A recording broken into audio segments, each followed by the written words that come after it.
नमस्कार। मुजफ्फरनगर की न्यूमैक्स सिटी पर बड़े आरोप लगे हैं। क्या सचमुच यह आरोप सही है? इसको सुनने के लिए विकास बालियान को सुनना होगा।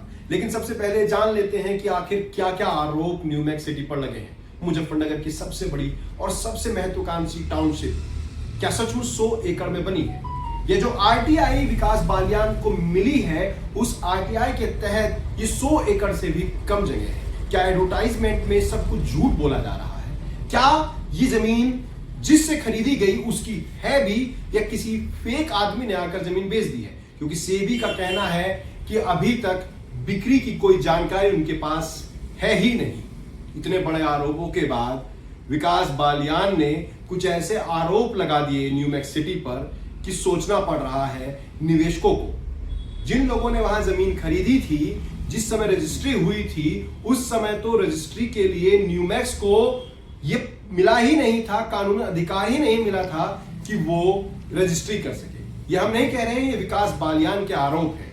लेकिन दूसरे पहलू को जानने के लिए हमें बिल्डर की तरफ से किसी से बातचीत करनी होगी। उससे पहले जब तक हम बिल्डर के पास जाएं और आपको बताएं कि दूसरा पक्ष क्या कुछ कहता है, तब तक आप सुनिए विकास बालियान के इन आरोपों को। न्यूमैक्स सिटी के लिए क्या कुछ कह रहे हैं विकास बालियान। बेची जा सकती हैं सहारा द्वारा भी, परंतु उसके लिए सेबी से इसकी अनुमति लेनी पड़ेगी। इसके अलावा इसमें सहारा से जुड़ा कोई व्यक्ति ना हो, 90% सर्किल रेट से कम रेट ना हो, और जो भी पैसा आएगा वो सेबी सहारा अकाउंट में जमा होगा। परंतु ये जमीन 2023 में बिक गई, ना तो इससे सेबी से कोई अनुमति ली गई, ना ही ये पैसा जमा हुआ, और इसमें सहारा से जुड़े लोग भी शामिल रहे इसकी खरीदारी में।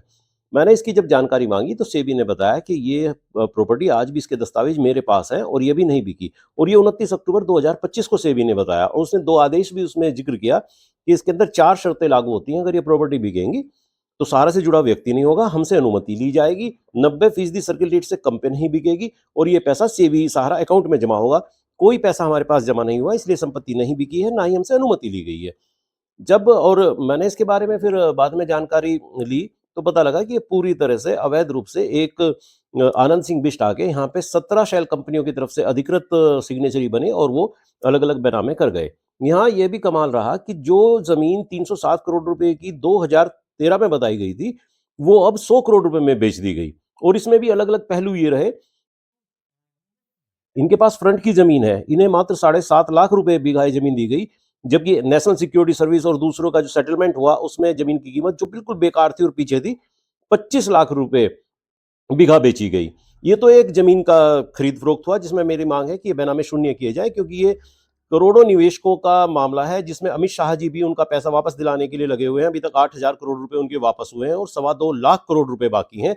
अगर ये जमीन इसी तरह से बिकती रही तो उनका पैसा, एमडीए ने इनका नक्शा पास किया है 2025 24 जून को, और नक्शा पास होने के लिए भी इन्होंने 16 अप्रैल 2025 को अप्लाई किया न्यूमैक्स रियल कोन के लिए। लेकिन ये पिछले साल ही न्यूमैक्स द एड्रेस के नाम से काफी लोगों से पैसा भी इकट्ठा कर चुके थे, और इनके बहुत ज्यादा प्रचार हुए थे, जिसमें डिजिटल मीडिया में तो स्पष्ट था कि इनके पहले फेज के तमाम प्लॉट बिक गए हैं।